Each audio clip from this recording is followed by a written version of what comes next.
Boa tarde. Vamos dar prosseguimento à nossa tarde aqui na Flip com a mesa 8. Estão entrando no palco os nossos autores.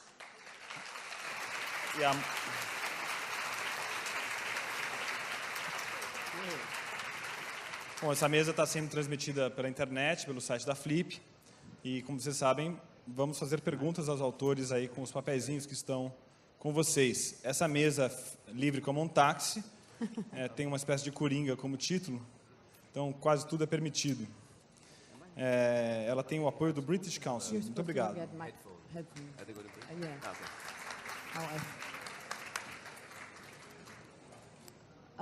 A Teté Ribeiro, perdão, nossa mediadora, é editora da revista Serafina da Folha. E Teté, a palavra está com você. Obrigado. O mocinho precisa de microfone. Tá, A gente só precisa do microfone do mocinho. O headset. Yes. Precisa de um headset para ele. Um minuto. Eu vou esperar o seu... wait for this. Oh, yeah? But, no, wait. We're just taking...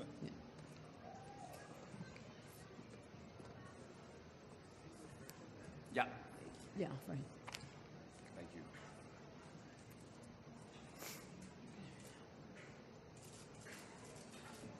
Okay, can you hear me? Okay. Yes. Boa tarde. Eu sou a Teté, esse é o Mohsin Hamid, esse é o Antônio Prata. O Mohsin Hamid é paquistanês, nascido na cidade de Lahore em 1971. Tem 43 anos e 3 livros. Passou parte da infância na Califórnia com os pais e depois voltou aos Estados Unidos, onde fez faculdade em Princeton e depois Direito em Harvard. Morou em Nova York e Londres, mas voltou a Lahore alguns anos atrás, sua cidade natal e cenário dos 2 primeiros livros. Mora com uma mulher e tem 2 filhos. O primeiro livro chama Moth Smoke, ainda não foi traduzido para o português, mas está em vias de... E é o único ainda inédito. 7 anos depois, ele lançou o Fundamentalista Relutante, de 2007, que foi adaptado em 2012 num longa-metragem do mesmo nome, dirigido pela Mira Nair. E o último, esse que está saindo agora, se chama Como Ficar Podre de Rico na Ásia Emergente. E é um romance escrito na segunda pessoa e uma paródia de manuais de autoajuda. São 12 capítulos, escritos como se fosse um manual de autoajuda, tudo junto, e é um dos livros mais originais dos últimos anos. Foi traduzido em 30 línguas e escreve também frequentemente no New York Times, no Guardian e na New Yorker. E está no Brasil há 24 horas pela primeira vez. O Antônio Prata é o cronista mais conhecido da geração dele e tem 37 anos e 10 livros. 36, perdão. O livro mais recente, que também está sendo lançado, já foi lançado, chama Nude Botas, e lembra histórias da infância entre crônicas e romance. E a infância foi passada em São Paulo, no Itaim Bibi. Ele escreve toda semana no Caderno do Cotidiano, da Folha de São Paulo, desde 2010, e publicou alguns dos melhores textos durante a Copa do Mundo, apesar da Copa do Mundo. Além disso, ele é roteirista contratado da Rede Globo e a última colaboração foi a novela Avenida Brasil, de João Emanuel Carneiro. O título do livro anterior, de Crônicas do Antônio, virou uma espécie de aposto dele e também de uma geração de jovens escritores, que é o meio intelectual, meio de esquerda. E, em comum, os dois têm a década em que nasceram, os anos 70, o fato de viverem em países com grande desigualdade social e, mais que isso, o uso da ironia e da auto-ironia nos seus textos. Talvez esse seja o fato mais marcante entre os dois. E o resto, eu espero, a gente vai descobrir ao longo dessa conversa. Eu vou começar... Eu estou lendo, né? Óbvio. Eu vou começar perguntando sobre o estilo dos 2 últimos livros.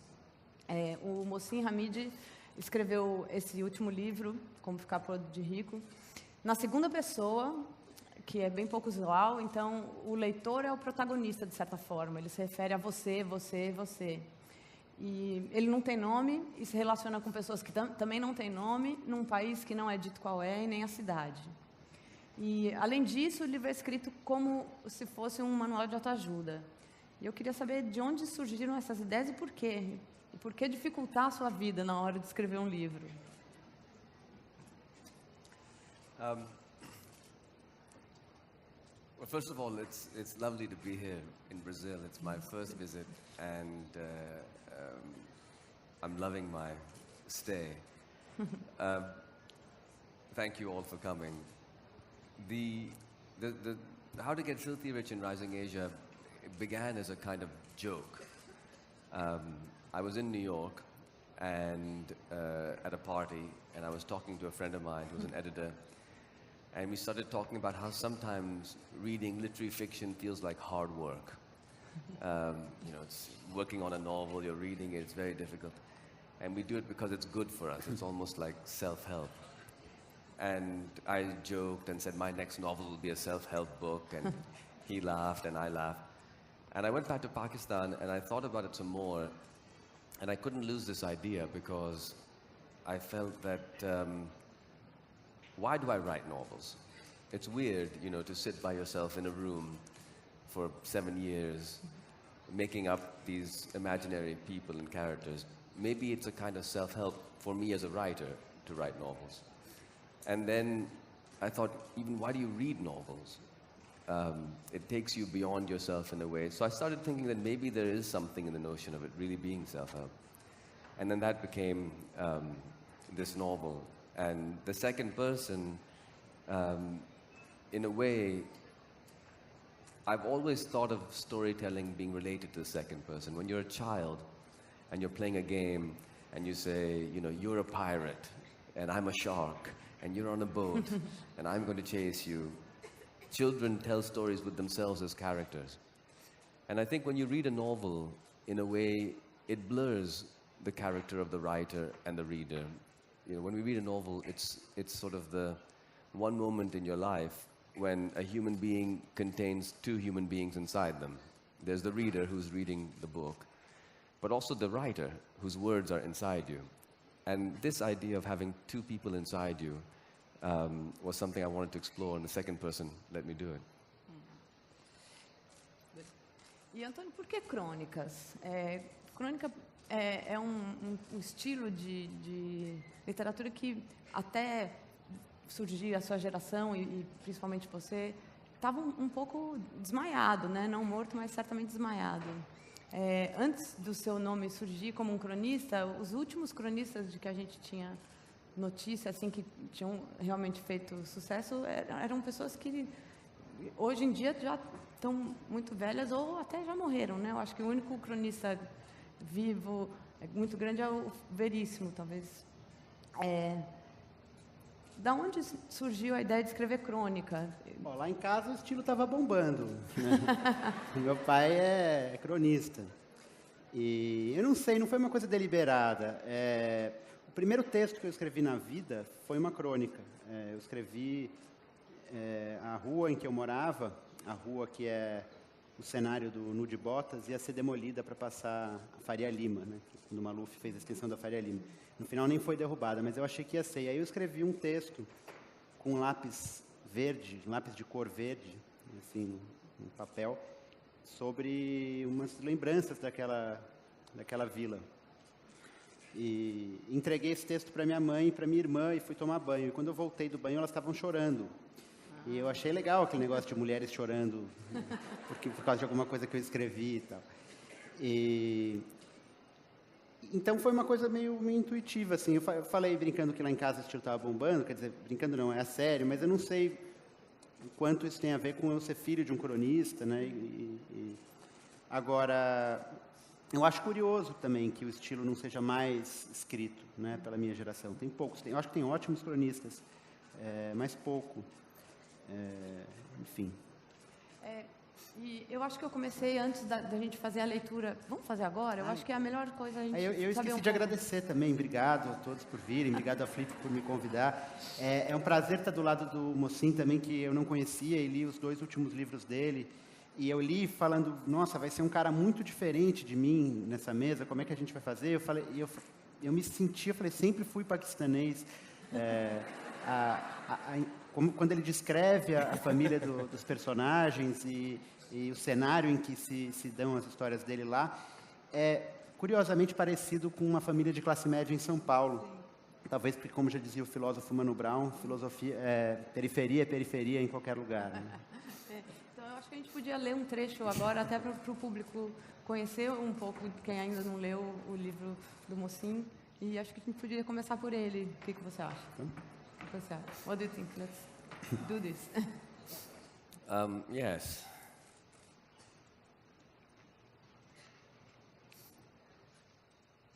So I'm going to read from the very beginning of How to Get Filthy Rich in Rising Asia. And it's chapter 1. Each of the chapters is kind of a instruction, on how to get filthy rich in Rising Asia. Chapter 1 is Move to the City. Look, unless you're writing one, a self-help book is an oxymoron. You read a self-help book so someone who isn't yourself can help you. That someone being the author. This is true of the whole self-help genre. It's true of how-to books, for example. And it's true of personal improvement books, too. Some might even say it's true of religion books. But some others might say that those who say that should be pinned to the ground and bled dry with the slow slice of a blade across their throats. So it's wisest simply to note a divergence of views on that subcategory and move swiftly on. None of the foregoing means self-help books are useless. On the contrary, they can be useful indeed. But it does mean that the idea of self in the land of self-help is a slippery one.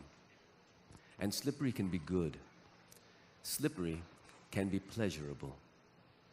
Slippery can provide access to what would chafe if entered dry. This book is a self-help book. Its objective, as it says on the cover, is to show you how to get filthy rich in rising Asia. And to do that, it has to find you, huddled, shivering, on the packed earth under your mother's cot one cold, dewy morning. Your anguish is the anguish of a boy whose chocolate has been thrown away, whose remote controls are out of batteries, whose scooter is busted, whose new sneakers have been stolen. This is all the more remarkable since you've never in your life seen any of these things. The whites of your eyes are yellow, a consequence of spiking bilirubin levels in your blood. The virus afflicting you is called hepatitis E. Its typical mode of transmission is fecal oral. Yum. It kills only about 1 in 50, so you're likely to recover, but right now you feel like you're going to die. Your mother's encountered this condition many times, or conditions like it anyway. So maybe she doesn't think you're going to die. Then again, maybe she does. Maybe she fears it. Everyone is going to die. And when a mother like yours sees in a third-born child like you the pain that makes you whimper under her cot the way you do, maybe she feels your death push forward a few decades, take off its dark, dusty headscarf, and settle with open-haired familiarity and a lascivious smile into this, the single mud-walled room she shares with all of her surviving offspring. What she says is, "Don't leave us here." Your father has heard this request of hers before. This does not make him completely unsusceptible to it, however. He is a man of voracious sexual appetite, and he often thinks while he is away of your mother's heavy breasts and solid, ample thighs, and he still longs to thrust himself inside her nightly, rather than on just 3 or 4 visits per year. He also enjoys her unusually rude sense of humor, and sometimes her companionship as well. And although he is not given to displays of affection towards their young, he would like to watch you and your siblings grow. His own father derived considerable pleasure from the daily progress of crops in the fields, and in this, at least insofar as it is analogous to the development of children, the two men are similar. He says, I can't afford to bring you to the city. We could stay with you in the quarters. I share my room with the driver. He's a masturbating, chain-smoking, flatulent sister-fucker. There are no families in the quarters. You earn 10,000 now. You're not a poor man. In the city, 10,000 makes you a poor man. Thank you.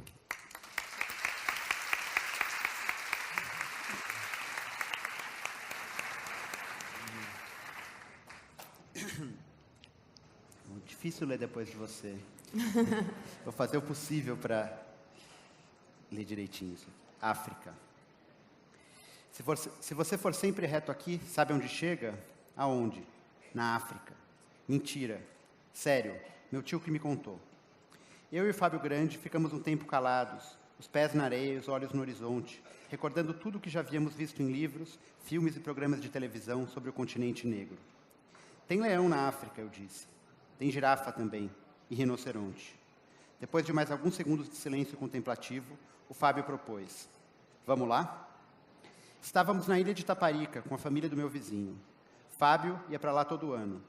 Sabia subir em coqueiro e pegar siri com a mão, andava descalço na areia sem queimar o pé e dava cambalhota na água sem tampar o nariz.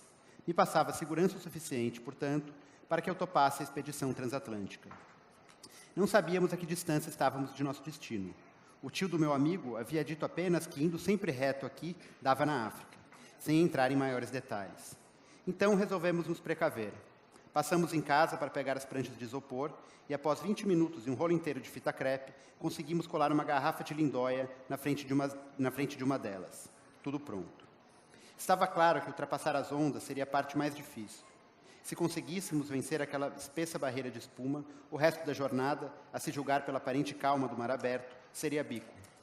Enquanto Fábio decidia, compenetrado, o melhor lugar para atravessarmos a arrebentação, ao seu lado, quieto, eu aguardava instruções. Entramos na água no ponto escolhido, saltei sobre a prancha e comecei a bater os braços freneticamente. Fábio me aconselhou a descer e irmos andando até onde desse pé, evitando assim uma precoce assadura dos mamilos. Obedeci. Chegamos ao fundo, subimos nas pranchas e passamos a remar com os braços. A primeira onda se aproximou e Fábio tentou me explicar às pressas a técnica do joelhinho, procedimento usado pelos surfistas para passar a arrebentação. Parecia simples na teoria, e assim que a onda nos alcançou, tentei imitá-lo, mas algo não saiu exatamente conforme o planejado. Foi como se eu tivesse sido jogado dentro de uma betoneira cheia de mingau. O mundo ficou bege e confuso. Girei muitas vezes, ralei o ombro no fundo, entrou água no meu nariz, areia na boca, e quando dei por mim, estava sentado no rasinho, com os olhos ardendo e uma franja de sargaço tapando a visão. Não demorou e Fábio apareceu com a minha prancha. A garrafa d'água tinha ido embora, levando consigo todo o aparato de fita crepe e uma quantidade razoável de isopor. Breve debate. Voltar para casa e prender uma nova garrafa, dessa vez com fita isolante, ou seguir adiante? Humilhado com o meu caldo, insisti para seguirmos em frente. Tínhamos acabado de chupar picolés e não pretendíamos mesmo passar muito tempo na África. Era ver uns leões, elefantes e rinocerontes e voltar a tempo para o lanche. O Fábio concordou e, antes de retomarmos os trabalhos, me ensinou com calma os procedimentos relativos ao joelhinho. Voltamos à arrebentação. Não capotei como da outra vez, mas tampouco atravessava as ondas feito uma foca. Cada uma que vinha me arrastava alguns metros para trás. Eu lutava bravamente com tudo. De tempos em tempos nos olhávamos, cúmplices como soldados avançando sobre o território inimigo. Até que, depois de uma eternidade, com os olhos vermelhos, a barriga ralada e os mamilos em chamas, o que parecia impossível aconteceu. Passamos a arrebentação. Estávamos em mar aberto. A calma e o silêncio aumentaram a ansiedade. A África, que ali da praia poderia ser apenas um sonho, era agora quase tangível. Algumas braçadas estaríamos na savana. Quando eu contasse na escola, ninguém iria acreditar. Antes de seguirmos adiante, breve debate sobre o que fazer para nos protegermos da fauna hostil. Como nenhum de nós se lembrava de ter visto imagens dos grandes felinos no mar, parecia seguro observar leões, leopardos e panteras de dentro d'água. Quanto aos tubarões, o combinado foi manter os pés para cima e bater os braços rapidamente. A prancha de isopor se encarregaria de proteger nossos troncos. Aos poucos, fomos deslizando azul adentro.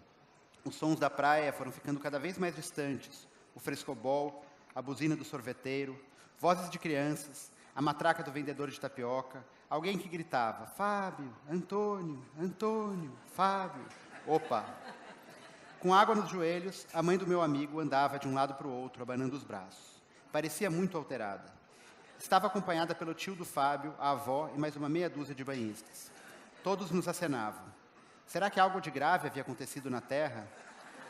Talvez ela estivesse brava por termos pegado a fita crepe sem pedir. Ou seria a garrafa de lindóia? Notei então que alguns surfistas entravam no mar e vinham remando vigorosamente em nossa direção. Era óbvio. Ao nos verem cruzar a arrebentação e seguir reto, compreenderam nosso projeto e decidiram vir junto. Fábio me sorriu, eu sorri de volta e ficamos ali, olhando para o horizonte, esperando os retardatários para seguir com a expedição.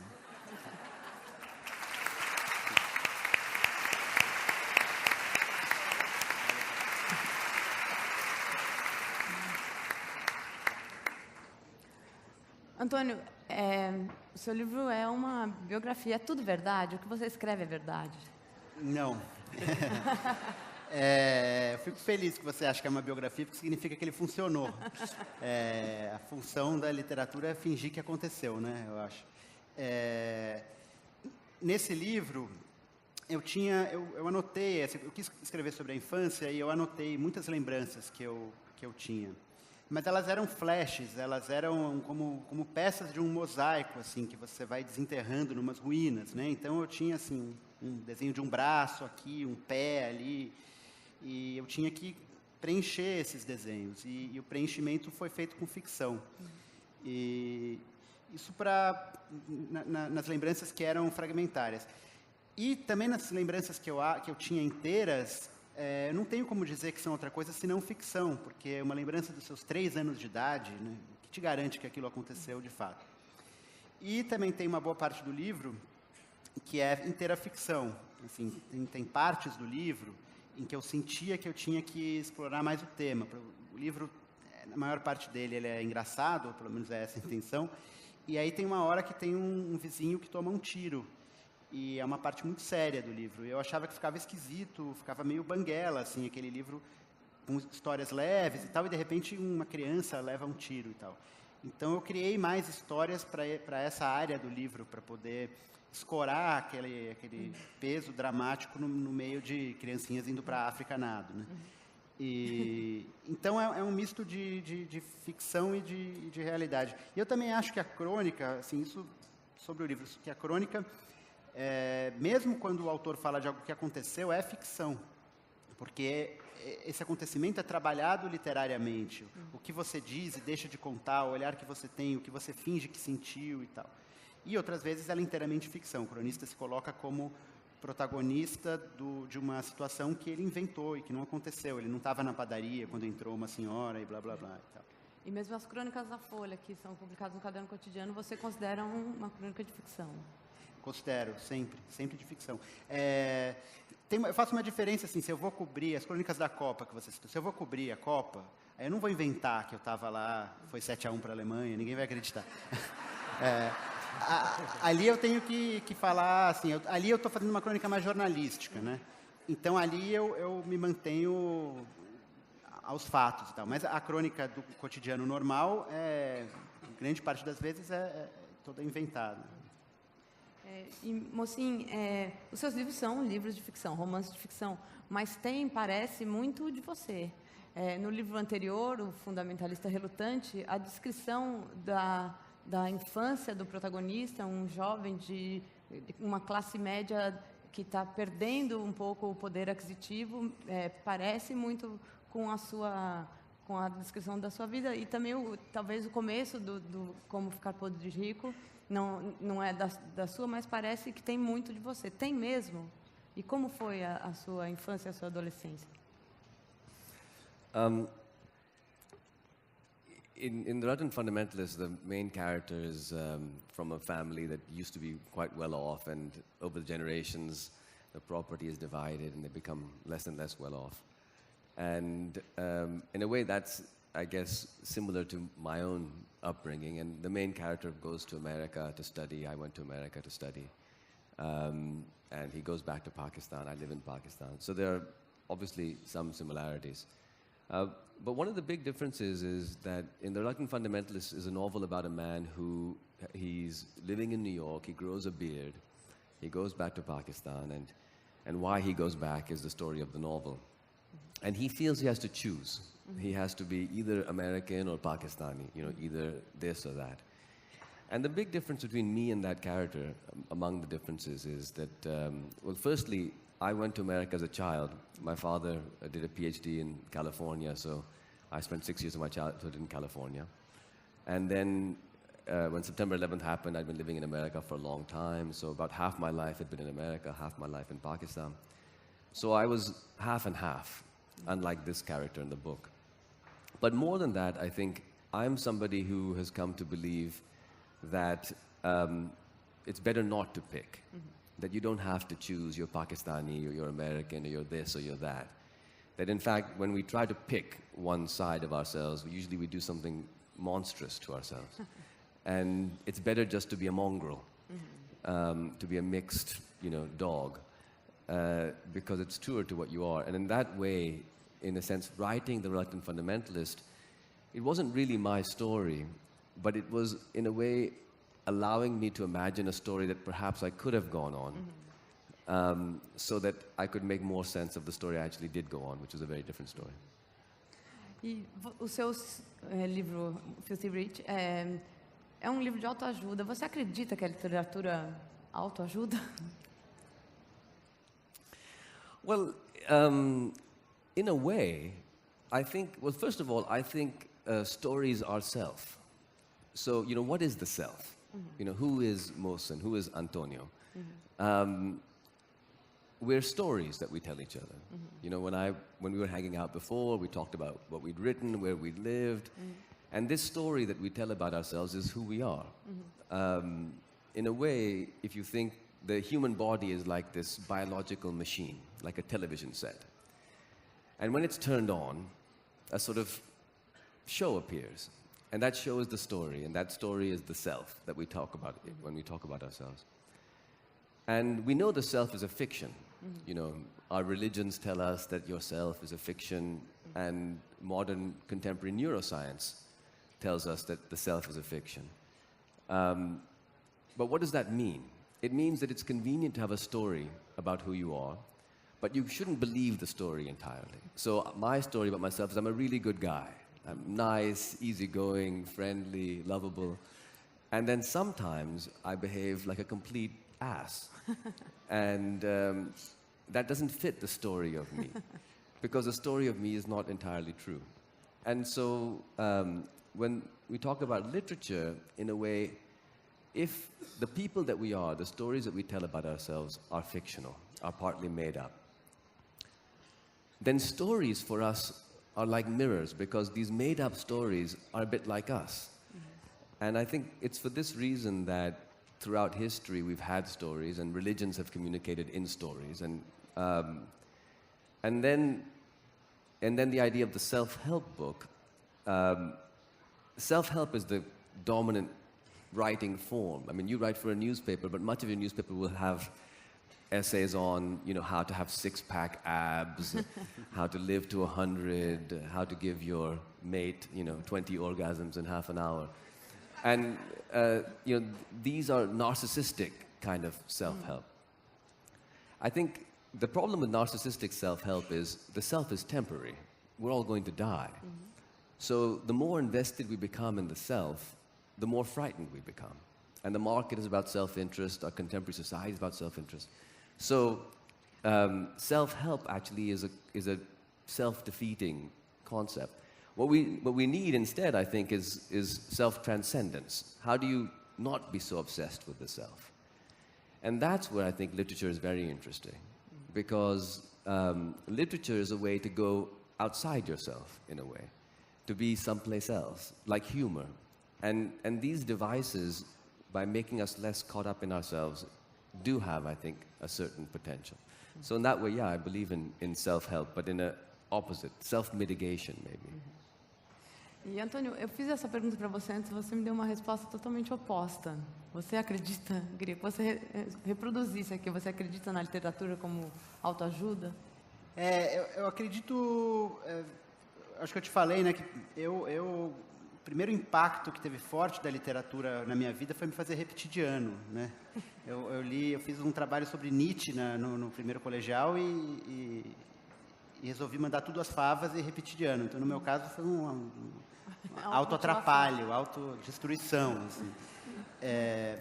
Mas eu acho que tem uma questão que, para mim, pelo menos, muito importante da literatura, é que a gente vive num mundo cada vez mais photoshopado, assim, né? A realidade é cada vez mais photoshopada, não só as imagens, mas existe um protocolo do viver que está cada vez mais solidificado.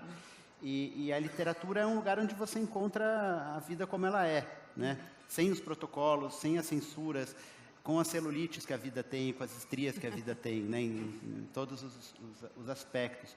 E eu acho que, nesse sentido, ela é de autoajuda, de você chegar mais perto da experiência da vida, mas ela é de autoesculhambação, porque chegar mais perto da experiência da vida não necessariamente vai fazer você ter o pack de abdominais e você correr e você arrumar um emprego melhor. Pelo contrário, né?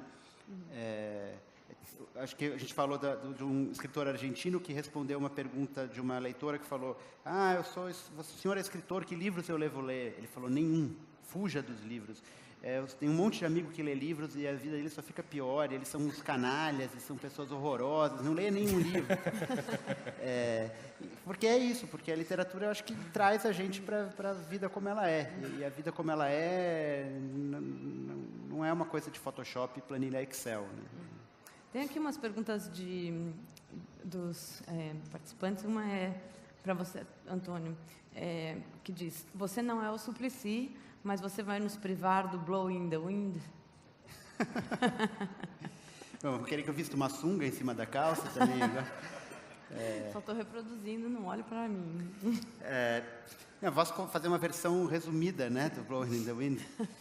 É a história que eu estava com meu pai, está no livro, vocês podem ter a versão inteira no livro. E vamos só juntar, tem um outro leitor, o Paulo Valente, que pediu para você associar o tema do título do seu livro, Meio Intelectual, Meio de Esquerda, com a crônica Bar Ruim. Então, a gente pode... o título está... Bar Ruim é lindo, é o título da crônica do Meio Intelectual, Meio de Esquerda, né? Mas e aí, boquete ou Meio Intelectual, Meio de Esquerda? Boquete. Vamos para o boquete, deixa a política de lado, então. Bom, a história eu era pequeno. A esquerda entra nessa história também, porque só um pai de esquerda daria aquelas respostas que meu pai deu. Mas eu estava com meu pai no carro e ele estava levando eu e minhas irmãs para o Pico do Jaraguá. Meus pais eram separados e eu tinha, acho que 7, minha irmã 6, outra irmã 5, e a irmã de 6 olhou pela janela e deu um grito. Ela viu um carro parado com um casal dentro e falou: olha lá, a mulher está chupando o pinto dele, a mulher está chupando o pinto dele. E aí a gente começou a pular no carro e olhar pela janela e começou a gritar: ela está chupando o pinto dele, ela está chupando o pinto dele, está chupando o pinto dele, e tal, histéricos. E aí o meu pai, com toda a pedagogia que sempre lhe foi peculiar, vira para a gente e fala: gente, o que tem? Chupa-pinto é uma coisa muito normal. A Suzana chupa o meu pinto, a sua mãe chupa o pinto do marido dela, a sua avó chupa o pinto do seu avô, a sua professora, tia Silvia, chupa o pinto do Mário. O Tiago e o Ney, que são gays, chupam muito o pinto um do outro, porque eles não têm xoxota, então eles têm que chupar o pinto. E eu vou parar por aqui, mas só piora.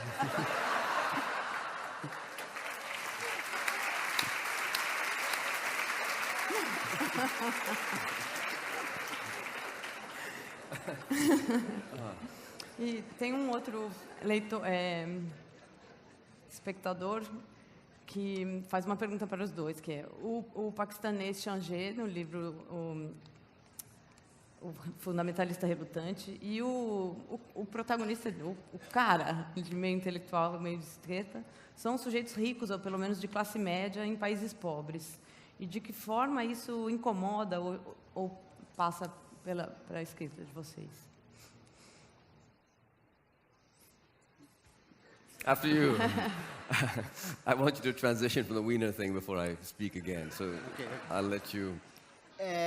Eu descobri que eu era paquistanês lendo o Fundamentalista Relutante, numa hora que o Mohsin explica para um leitor, que eu imagino que é um leitor americano, digamos assim, ele fala: se eu descrever a minha casa, vocês pensariam que eu sou rico, porque a gente tinha um motorista, tinha empregada doméstica e tinha um jardineiro.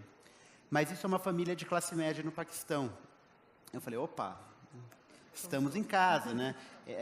Essa situação brasileira em que se você entra nessa classe média alta, você já vive a vida da elite, né? Você já sai do mundo do mundo público degringolado e horroroso e entra no mundo privado do seguro-saúde e das empregadas domésticas e tal, e você separado do resto, da massa do Brasil, é muito parecido com o que eu li nos livros dele sobre o Paquistão.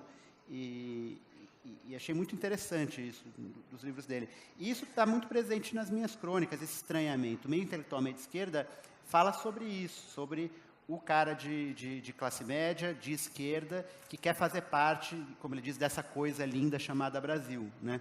E tenta fazer isso fingindo uma amizade, forçando uma amizade com um garçom, que ele chama de Betão, que fala de futebol, que é um assunto que nos une às classes populares. Isso está muito presente, esse desconforto está muito presente nas minhas crônicas, assim. Enfim, acho que é isso. I really like your expression about being, leftish and intellectualish, and I think, it's something that I subscribe to also, because in a way, what is the left now? I mean, people, I'm sure, know.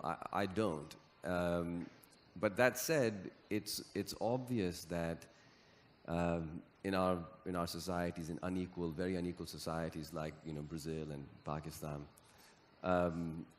it's very easy to feel, look, I don't really like this way of being, but not have a sort of programmatic response saying that now we must nationalize the means of production and we have to take over. And I think everybody is at a bit of a loss. So it's quite a sincere position to be leftish. And for those of us like Antonio and myself who are, from a kind of middle class, third world country or emerging market country or whatever, non-northern country background, it's a bit fraught because on the one hand you are wealthy in a way and also poor in a way, and it's a strange combination. But I think that in the world now, one of the effects that global culture is having, that television is having, is everybody feels like this. That we all now have, through our television set, a window into the lives of people who are better off than us. So if you are a Brazilian billionaire, you look at Bill Gates and think, God damn it, he has this amazing foundation and he's got this, I have a small helicopter and he has 50 helicopters. And it works all the way down. And so in a sense, everybody feels outside looking in. And it doesn't matter if you're upper class, middle class, poor. But what does matter is if nothing is done to address this, then a kind of anger starts to build. And a kind of resentment starts to build. And in Pakistan now, and I suspect in parts of Brazil also, that anger and resentment is pretty intense. So sitting in Lahore, I didn't know intimate details of what's been happening in Brazil the last 12, 15 years. I knew about Bolsa Familia, I knew this was this new program people were talking about in Pakistan, which is quite interesting that people in Pakistan are talking about a Brazilian social program, but we were aware of this. And I knew there were riots before the World Cup. Riots now I would sort of understand, since what happened in the World Cup, but riots before the World Cup were, weird. Brazilians love football, and why are they doing this? And this sense of just the discomfort and dissatisfaction is everywhere. And I think in countries that are post-colonial, you know, like Brazil, like Pakistan, there's a transition which is going on. That for a long time, you know, we viewed our states, our governments, as kind of like the colonizer. So the Brazilian government, it might be Brazilians, and the Pakistani government might be Pakistanis, but we treat them like the colonizer. So our job is to cheat and break every rule and try to sort of get around the colonizer and trick them. And at some point, I think people have begun to scratch their heads and say, maybe this is actually our government. And if so, why the hell don't we have rules that we actually want? And so you see this thing beginning to happen, you know, like the riots in Brazil, like many things in Pakistan, where countries are beginning to sort of, people are beginning to allow themselves to ask, well, maybe this should be what we want it to be. And I think that, in a way, for me, is a kind of leftish gesture. It's not the left, exactly, but it's a leftist gesture. So in that sense, I'm very intrigued by what you're saying. Tem uma passagem no livro anterior, O Fundamentalista Relutante, que o Antônio e eu lembramos antes, que é uma passagem muito específica e fundamental na história do livro. O jovem paquistanês que trabalha em Nova York, mora em Nova York, viaja a trabalho e vê o 11 de setembro pela TV de um quarto de hotel. E primeiro se choca com aquelas imagens e depois percebe que está sentindo uma felicidade por ver o império ser atacado. E eu queria saber como que os leitores americanos reagiram a essa passagem no livro. E foi o que você esperava dela? Well, I think it's probably worth saying there's no such thing as the American reader. You know, there's 300 million different people in America, and some of them read books, and of those who read books, they read differently from each other. So it wasn't the case that there was an American reaction. In fact, one of the most interesting reactions I had was in America. I was in Washington, D.C., and I was giving a reading and afterwards signing some books, and this young man was waiting to have his book signed, and he was blonde and had these dreadlocks and this pierced eyebrow and these lugs in his ears. And he waited till the end, and he came forward to have his book signed, and when he saw me, he put out his hand, I shook his hand, and he said to me, "Dude, this book is about me." So I was just checking to make sure it was Reluctant Fundamentalist that he was holding, and maybe he came to the wrong bookshop. But it was my book, and so I said, you know, How come? how so? Fascinating. Maybe you didn't understand my book at all, but anyway, I sort of... and he said, well, you know, I went to Dartmouth or some Ivy League college, and I got a job working on Wall Street, and I did it for a couple of years, and I hated it, and I dropped out, and I became a yoga instructor, and now I teach yoga here in Washington, D.C., and I feel like this guy Chengiz's story was my story. And in that moment, I realized whatever I thought my book was basically the story of an idealistic young college student who goes for his first job and realizes how the world works and doesn't like it. Yeah. And so that was an American reaction. And I think you know, one thing which it's very important is just as I find it, you know, in a way, as a Pakistani, as somebody from a Muslim background, I'm always trying to say, look, there's no such thing as a Pakistani point of view. There's 200 million different points of view. There's no such thing as one Islam, right? There's 1.5 billion people. There are prostitutes who are Muslim. There are transvestites who are Muslim. There's Osama bin Laden. There's all kinds of people. They're not, you know, any more than Pamela Anderson and the Pope are the same thing. They're not the same thing either. So the Christian world, the Muslim world, they don't really exist. And I think it's equally worth pointing out, because there's a lot of resentment towards America in Pakistan and perhaps also in Brazil, and pretty much everywhere actually, that America is the same thing also, that there isn't an America and an American reader. So in the novel, when the character smiles about September 11th, you know, some people didn't like that. But others were okay with it. And Antonio and I were talking about this before, which is that in a way, the novel doesn't try to mock the loss that occurred.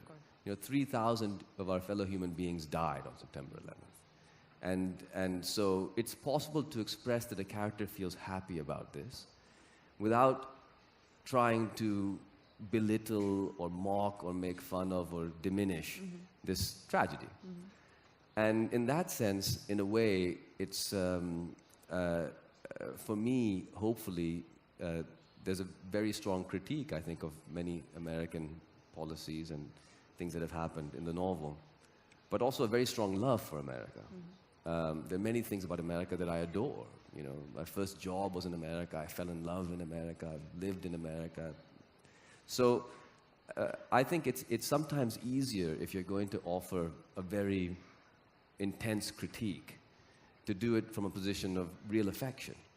You're hopefully less likely then to encounter this knee-jerk reaction. So that was my general experience. E Antônio, você também provocou reações emocionadas?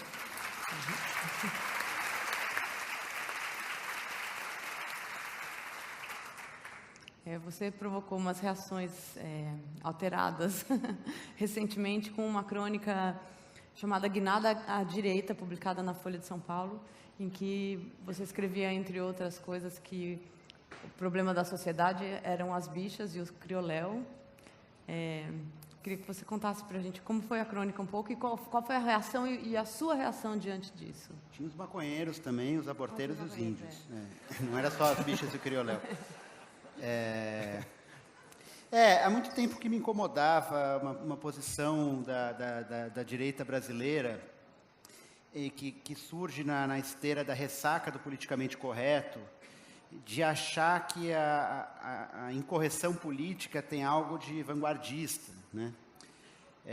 Eu já tinha escrito uma crônica antes, uma PC, e era isso, que fala assim, talvez cuspir no chão numa escola na Suécia seja uma atitude transgressora, né? Cuspir no chão numa escola pública em que as crianças batem na professora não é transgressor, é escroto, basicamente. E tem uma posição parecida na direita brasileira, que esse pessoal que está querendo, esses feministas, esse pessoal que está falando contra o racismo, são os chatos que estão tolhindo a nossa liberdade. Estão tolhindo a liberdade? É claro que sim. Imagina, se você estava com os hunos degolando as pessoas, estuprando as mulheres e pilhando as cidades, você tinha uma liberdade incrível, uma civilização, né? A gente sabe, vai diminuir essas liberdades para o bem geral. E aí eu não sabia muito como falar sobre esses caras que estavam me irritando tanto. Eu falei, eu queria fazer uma coluna falando sério, assim, falando isso que eu estou falando agora, explicando e tal. Mas eu falei, não, isso é ridículo. Isso é ridículo. Um cara que acha que ser racista num país que passou 3/5 de sua história vendendo seres humanos é cool. Esse cara tem que ser ridicularizado, assim, tem que abaixar a calça desse cara para mostrar a bunda feia que ele tem. Assim. Então eu escrevi essa crônica tentando macaquear esse estilo, sendo tão horroroso quanto os caras que eu estava lendo e ouvindo. E o que me assustou, eu achei que ia ter controvérsia, eu esperava as pessoas bravas com as minhas ideias. Eu não esperava o apoio que eu recebi, que aquela persona literária recebeu. O primeiro e-mail que eu recebi no domingo de manhã era de um garoto falando, meu nome é fulano, de 21 anos, eu moro na Granja Viana, perto de mim, eu já fiquei assustado. E eu acordei hoje de manhã e minha mãe me deu o jornal, ela já tinha lido, meu pai já tinha lido, minhas irmãs, a gente acredita exatamente isso, entendeu? Esses pretos estão muito abusados, esses maconheiros, o aborto. Eu imaginei os caras tomando café da manhã com chapéus da Ku Klux Klan, assim, sabe? Umas cruzes pegando fogo do lado do micro-ondas, assim. E eu fiquei apavorado, assim, apavorado com as reações de apoio. Você fala, é isso mesmo, tem que acabar com esse povo, sabe? Eu me senti... Aí eu lembrei do filme do Woody Allen, né, que tem um historiador mal-humorado que fala as perguntas sobre o Holocausto são sempre como pôde, como foi possível. Essa é a pergunta errada, como não acontece mais. E ele termina falando, acontece, só que de maneiras mais escamoteadas, né? Você não mata 6 milhões na frente de todo mundo, você mata um pouquinho aqui, um pouquinho ali, um pouquinho ali. E foi isso. Mocinho, em uma entrevista recente sua, aqui para um jornal brasileiro, para a Folha, você disse que tem mais coisas em comum entre o Paquistão e o Brasil, que foi um pouco do que o Antônio falou, mas eu queria saber da sua experiência específica. Você disse que a música Taj Mahal, do Jorge Benjor, foi a sua introdução ao Brasil. E eu queria saber como ela se deu e o que aconteceu dali para frente. Well, I had a Brazilian roommate in law school, and so from Rio. And in fact, I'm going to be seeing his mother when I go to Rio in a couple of days' time. He's an old family friend, and so he introduced me to many South American delights, some of which I cannot discuss at the moment, but which also included music, and I think that song, Taj Mahal, it blew my mind, because there I am sitting in Boston, listening to some Brazilian guys, whacked out sounding Brazilian guys singing about the Taj Mahal, this structure that comes from a kind of shared Indian Pakistani heritage, with characters who have been in my city of Lahore, and I thought, this is amazing. Like, we're all so connected. There's a Brazilian folk song about the Taj Mahal, and why didn't I know this already? And then he goes on. They go on to sing, and they start singing about they go into this riff, and they start singing about Krishna, Krishna. And it was very interesting, because the main characters in the story are, of course, Muslims historically, and Krishna, of course, is a Hindu name for the divine. So it was sort of like this is interesting. Kind of sort of butchering the history, or either that, or offering a very sophisticated reinterpretation of South Asian Islam as intrinsically Hindu, which it might be. But anyway, and I thought, this is what my relationship to Brazil is going to be like. I feel like I'm familiar with it, and I have a certain ideas of it, but every so often I'm going to be saying Krishna, Krishna, and people are going to be saying, dude, it's nothing like that over here. Generally, yes. But the larger story is this, is that, for a long time, we had a sort of notion of a center and a periphery, right? We had, New York, Paris, London were the centers. And, Lahore and Sao Paulo and Rio de Janeiro were the periphery. But of course, now we know that, almost everybody lives in the periphery. And since almost everybody lives in the periphery, therefore must be central, which is sort of strange. And so I think one thing which I'm really interested in is the idea that now we can connect directly. So Brazilians can come to Pakistan, and Pakistanis can come to Brazil. I don't have to read about Brazil in the New York Times to understand, what's happening in Brazil. I would be much better off, encountering it directly. And this, I think, is going to be a huge change. In part because we will learn so much from each other as similar but different places. Brazil is in some ways this, large, sort of post-colonial, giant civilization. A lot like South Asia, India, Pakistan, this area. And with many similar things and many differences. And so one of, for me, the miracles of the 21st century, I think, is going to be this new world. And I think it's a bit like, one of the aspects of colonization is that, the colonizer comes, and they sort of kill off your parents, because the people who are in charge are your parents. But when somebody else comes, your parents aren't really parents. They're just the people who gave birth to you, but they're not really in charge. And so you live in a society where the parents have been delegitimized as parents, and therefore where everybody is a child. Yeah. It's an infantilizing experience, colonialism. And I think we remain infantilized after, decades, generations, centuries pass. But I suspect one thing we're likely to see, and we are already seeing, is that we're going to grow up. And we're starting to grow up. And in that sense, for me, coming to Brazil is part of that process for me. It's sort of like I'm a teenager coming to visit other teenagers. We maybe haven't fully grown up yet, but we recognize that there are no other parents, and we're going to have to do it. And so I come here, really just amazed to find this other civilization And anyway, hopefully some of you will come to Lahore and we'll make it go both ways.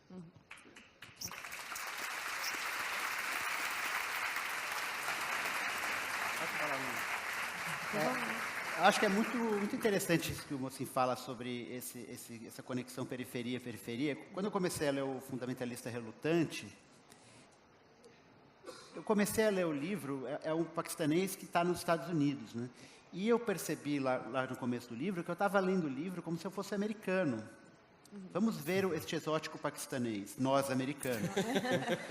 E é assim que a gente chega no Paquistão, né? Assim que a gente chega, sei lá, da Alemanha para lá do mundo, né? Assim, quando tem uma guerra do Oriente Médio, de Nova York, fulano de tal. Eu quero falar na frente da ONU sobre o Kuwait e tal. E aí o livro tem um pouco dessa brincadeira, porque o livro faz com que esse personagem seja muito americano, num certo sentido até metade, e ele vai, aí depois que ele já te fisgou, ele vai te trazendo para o Paquistão devagarinho, e aí você percebe como você foi caipira de começar a ler o livro, falando nós americanos, né? E acho que os dois livros dele que eu li, foi essa sensação de proximidade com o Paquistão e de proximidade de realidades brasileira e paquistanesa, e como é ridículo a gente achar que a gente é americano. Isso eu já falei de esquerda, isso não é um discurso contra os Estados Unidos, não é nada disso, não é anti-americano. É só que a gente, em muitos sentidos, a gente tem mesmo mais a ver com o Paquistão do que com os Estados Unidos, apesar do meu tênis Vans. Tem uma pergunta aqui para você, Antônio, que é: a literatura contemporânea tem uma intensidade de autorreferência. Por que será isso? Ainda há espaço para a terceira pessoa, narrador?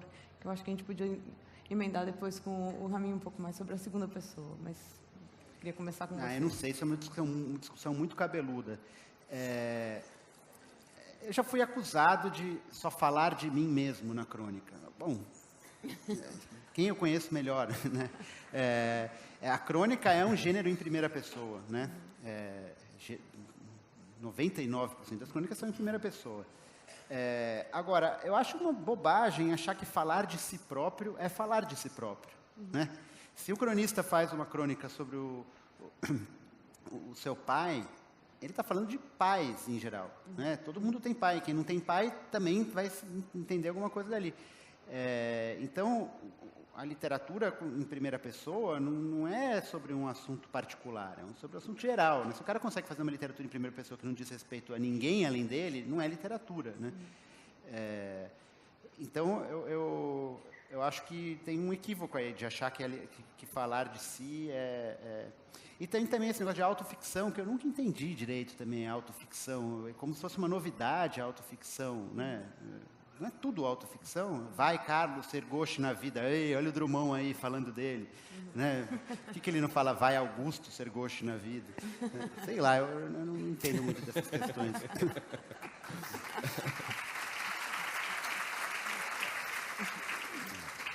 Moçin, no seu livro novo, o livro é escrito em segunda pessoa. Então, é você, o que também te dá espaço em alguns momentos a escrever eu, o autor, né? Da metade para o fim, o autor começa a aparecer um pouco mais no livro. Queria que você falasse um pouco sobre isso. Well, there's, in a way, there's a quick answer to that, which is that why do we have a second person? We have a first person I, and we have a third person he, she, and then we have the second person you. And the second person we have when we actually want to address someone. So it's not just you as a general concept, but it's you, this reader, holding this book in your hands right now. And I sort of felt that to explore that part of the second person, how can there be a you in the absence of an I? And who's saying you? Me. So I need to start talking as myself in this novel at some point. And in that sense, the relationship between the you and the I is at the heart of the book. And one of the things which inspired me for this notion is there's a you could say a mystical tradition in many different faiths. So if you look at Jewish existentialism, like Martin Buber, or philosophers like that, Martin Buber would say that there is an I-thou relationship that happens when I see you, and in this moment sort of myself is lost, and there's a kind of union which takes place, and this is the transcendence that is divine. That's very similar to the concept that we have in Sufi poetry. So in Pakistan, the most popular form of literature is poetry. And the reason why poetry is popular is because most people were illiterate for a long time.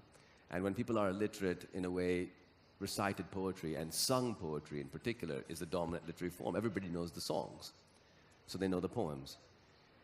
And in this kind of Sufi poetry, the relationship to God is basically told through the narrative of a love poem, where there's a beloved. And the love for this beloved makes the speaker, the writer, the poet, lose themselves, go beyond themselves, not be so terrified of being temporary.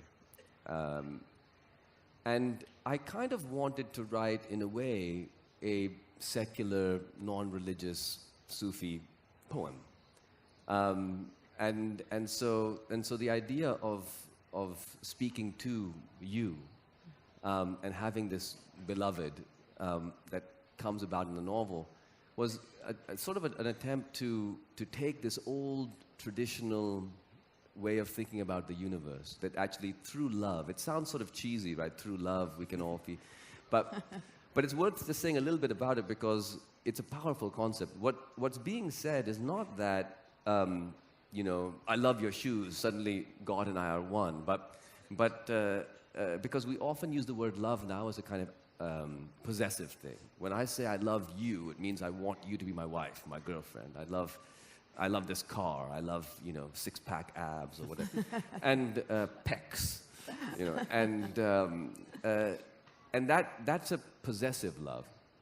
But there's another form of love which is being spoken about here, which is not the love that when you say that I love you, you mean that you make me less lonely. It's the form of love which is to say, I want you to be less lonely. And I see this, for example, living in Pakistan. I've observed this kind of love really in the relationship between, for example, my father and my daughter. So every morning they play. And my father, is getting on in life, and my daughter is 5. And they're best friends. and they have a kind of love. And I see how my father talks about the future. So my father, his brother passed away last year, his best friend has cancer. But my father talks about the future with a real excitement. Next year she's going to learn to ride a bicycle. We should make sure there's a path for the bicycle. And, in 3 years, she's going to be climbing this tree. I think we could put a good tree house here. His sense of the future, through his feelings for this child, has been changed. Mm-hmm. Her future, in a way, is also his. Mm-hmm. And that is the basic way in which we're somewhat offered a degree of relief from the tyranny of being here for a temporary period of time. So this notion, which exists in every society, every culture, was something I wanted to explore through this form. And it's particularly important, I think, in Pakistan, but many other places, because what happens is when people who are secular-minded leave what you could call spiritual questions and say, we're not going to talk about this stuff. Whether or not you believe in God or you believe in the divine, all that kind of stuff, you have to believe people feel the need to have these sorts of feelings. And if you don't talk about them, you leave this space open for the charlatans and the murderers. And then they monopolize the conversation, as they've done in Pakistan to a very large extent. And you wind up with this perverted discourse about, death and, war. And so I just wanted to go back into that space, into this ancient kind of a form, and play with it, not in a religious way, but in a way that actually respects the fact that maybe we can find these kinds of questions and feelings, through storytelling. So that's the background to it.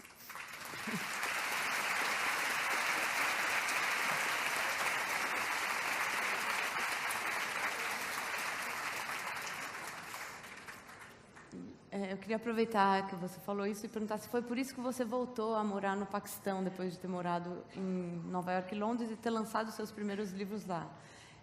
Seus livros são escritos em inglês, né, e lançados em uma editora americana, em inglesa, antes. O primeiro mercado dos seus livros é o mercado americano, não?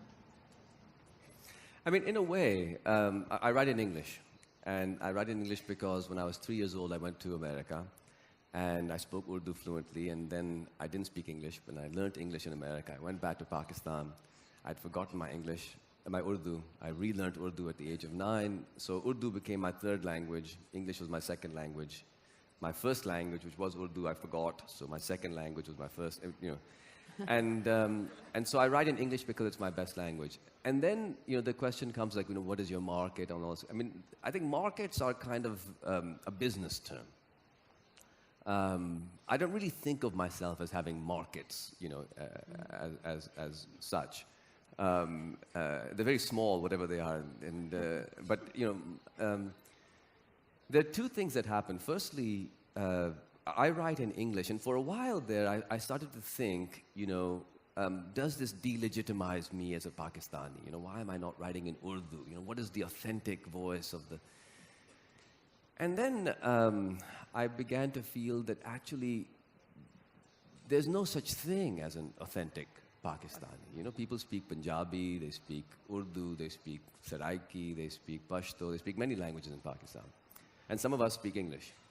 And so it's not a more or less legitimate form than any other form of expression. It's the only language I can write well enough to write novels in. As far as my first novel was first published in America, Moth Smoke. So in that sense, you could say, you know, the first market was America. But I would say the most passionate readership for the book was in India and Pakistan. You know, as an example of this, I mean, when I go around in America, nobody usually used to stop me and say, you know, you there wrote Moth Smoke. It didn't really happen very much. But I was in India, you know, several years ago at this concert, and at the Jaipur Literary Festival, in fact. And somebody tapped me on the shoulder, and I turned around, and he said, "Are you Mohsin Hamid?" I said, "Yes." He said, "Are you the guy who wrote Moth Smoke?" I said, "Yes." And he took this joint from behind his ear. He says, "Dude, I really want to share this joint with you." And the book has a lot of drugs, which I, you know, don't condone. I think it's terrible, drugs. But, and there was a real connection with that. And so, you know, even in Pakistan now, young people read that book, they pass it on. And I think, so I live in Lahore, I have readers in Lahore. We organized the Lahore Literary Festival a couple of years ago. 30,000 people showed up. You know, we would have halls of 1,000 people, and 5,000 people would be trying to get into halls of 1,000 people. So in financial terms, I will make more of my income in, let's say, the US and UK than anywhere else. Mm-hmm. But that's not the same thing as saying that that is my readership. Mm-hmm. You know, I don't feel that that's a way to think about readership. And personally, to me, you know, my Brazilian readership, tiny, if there is one, you know, is just as important. And I think, in a sense, as you were talking about, we tend to exoticize each other. You can also self-exoticize and start thinking, you know, I am this exotic thing, and, you know, look at my Pakistani, you know, mango writing, and here I am. And I don't want to actually be that. What I want to do is to write these books that represent a human being putting forward something onto a page that a particular other human being can take. And that's how I think about, you know, writing and plays. Antônio...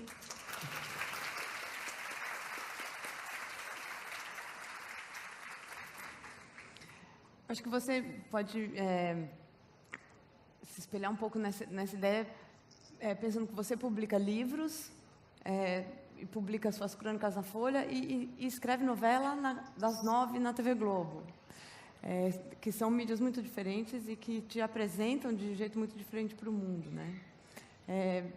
Eu queria que você falasse um pouco sobre ser o Antônio do livro, ser o Antônio do jornal e ser o Antônio de Avenida Brasil.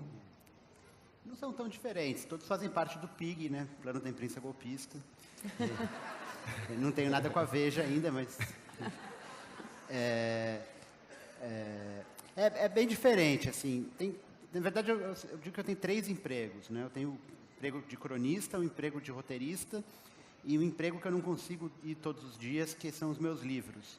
E eu trabalho meio como um Robin Hood de mim mesmo, né? Eu assalto o Antônio Rico e dou dinheiro para o Antônio Pobre, e o Antônio Pobre consegue escrever uns livros de vez em quando. Eu fico fazendo esse escambo. Agora, eu gosto muito dos 3 trabalhos, e os 3 trabalhos se alimentam. A novela é uma espécie de Iron Man da narrativa, né? Assim, você tem... um pouco, a imagem para mim de escrever novela é aquela cena final de Kill Bill, que cai um ninja daqui, aí você usa a lança para matar aqui, depois a espada para matar o cara aqui, agora você usa as pernas, porque você fica tratando de todo tipo de problemas, né? Então agora é separação, agora é reconciliação, agora é o cara que descobre que não é filho de quem ele era, e aí o cara está namorando a irmã, e agora assassinato, e agora comédia, e agora tudo em 30 páginas. E quando você trabalha com um cara tipo o João Emanuel, que foi era o autor de Avenida Brasil, é uma coisa espetacular você vê o cara criando isso, né? Porque o colaborador, eu sou colaborador, né, na novela, o colaborador faz cenas. A gente recebe todo dia uma escaleta com um resumo dos capítulos, com um resumo das cenas e já o nome do colaborador que vai escrever. Então eu não crio a história, eu sou uma espécie de pedreiro e ele é o arquiteto, né? Assim, aqui é um banheiro, aqui é um tal. Eu posso botar a pia ali e a privada ali, mas assim, eu não posso botar a privada na cozinha e nem... tem que seguir o projeto dele. Mas quando é um projeto que você admira, você aprende muito, sabe? Você vai falar, olha só, ele botou a cozinha aqui, agora ele botou ali, tem 4 andares esse capítulo e tal. E eu gosto de todos. O roteiro me ensina muito de minúcias, de criar tensão, criar suspense, prometer e demorar para entregar. Um negócio que é setup e payoff, que é assim, se você vai usar, você precisa vai usar um verso do Drummond no final da sua crônica, e você quer que aquilo exploda no fim da crônica. Então, muquia no segundo parágrafo uns indícios desse verso, ou cita outra coisa do Drummond antes, já vai preparando o cara para isso. São coisas de roteiro que desembocam na crônica. Acho que o roteiro ajuda muito mais a minha literatura do que a literatura o roteiro. A literatura muitas vezes atrapalha o roteiro, principalmente num país em que a fala é tão distante da escrita, né? Tão distante. Em Avenida Brasil era periferia, uma falsa periferia do Rio de Janeiro, né? Era cômico, porque eu estava lá em Perdizes escrevendo: parceiro, qual foi? Vamos desenrolar essa parada aí. Pô, o que tu tá falando? Tu tá bolado? Eram gírias que eu ficava copiando as cenas dos outros colaboradores que eram carioca para falar o que era quase urdu para mim, né? Era quase paquistanês. Então, nesse sentido, no diálogo, a literatura atrapalha muito. Eu tenho que ficar me desintoxicando da linguagem escrita para escrever as cenas. Assim, você...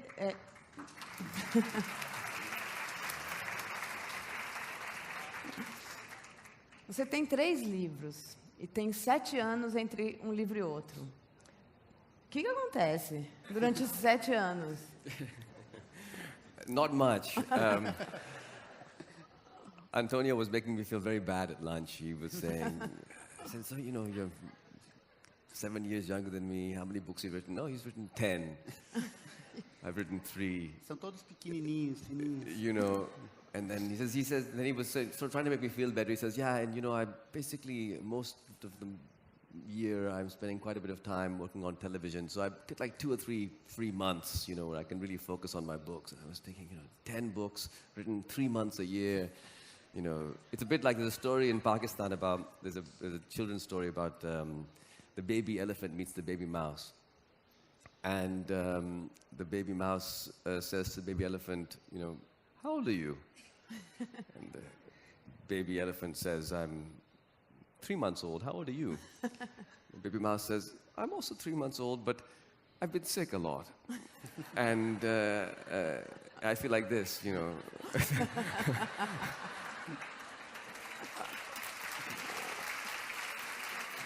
So I've been sick a lot, you know. I don't know what I'm doing actually the rest of the time. Partly it's that you know, when you're writing, you go into this very interior space, and you're just inside this world which is in your head and in your computer screen, and you're looking at this tiny little thing, and your neck is hurting. And sometimes I think, you know, writing is a little bit like death. It's like a kind of dying. You know, you're cut off from the whole world, and it's just you with this interior space and nothing. I can only take a little bit of that. And so I need to have a life, and, you know, thank God I have you know, kids and wife, and I come back out of my world. And so I need to do that. But that's only part of it. The other part of it is you know, the way I write my novels is I try to write them increasingly less badly over time. So, you know, Douglas Adams he wrote The Hitchhiker's Guide to the Galaxy, and he at one point says, you know, the secret to flying is throwing yourself at the ground and missing, you know. And when I write my novels, that's what I try to do. I throw myself at the ground, the first draft, and, you know, I hit, and then next year I try again, and I keep hitting, and eventually, after 5 or 6 years of working, I start to miss. For me, writing a novel is sort of the experiences of being lost, completely lost for many years, and at some point finding my way out, and finding your way out is so liberating at the end of all this period of being lost. But most of the time, I just spend being lost.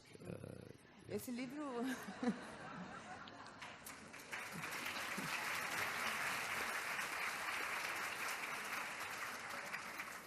Esse livro foi lançado originalmente no ano passado. Onde você está agora, então? On my next novel? Well, I was writing this. I think it was going to be one of the, you know, greatest novels ever. It was a science fiction novel set in Lahore of the future, and the water has sort of run out, and the main character is. It would have been one of the greatest books. I wrote about half of it when I discovered it was, you know, didn't work at all. And then I stopped. And so right now I've finished that book, half of that book, which will not be written, or maybe it will, but I don't think it will be. And I have some other ideas for another novel. It's, you know, I suppose the best way of saying it is, you know, right now I'm at a literary festival, having wonderful conversations about literature. And that experiencing Brazil and the beauties of Paraty, and but from a fictional, you know, creation standpoint, I don't know. I want to write a children's book, actually. And this morning when I woke up, it was a very late party last night, and I woke up this morning and I couldn't really face the world, so I took out my phone and sort of started typing into my phone. Some ideas for a children's book, and so I'm working on that. Hopefully it will take less than 7 years, but yeah. Eu recebi bilhete aqui da organização do festival, e esse é o tempo que a gente tem. 0 minutos? 0 minutos.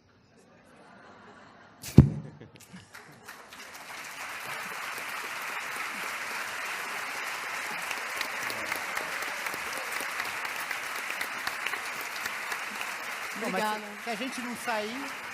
Se a gente não sair... Se a gente não sair, eles não vão tirar a gente daqui, né?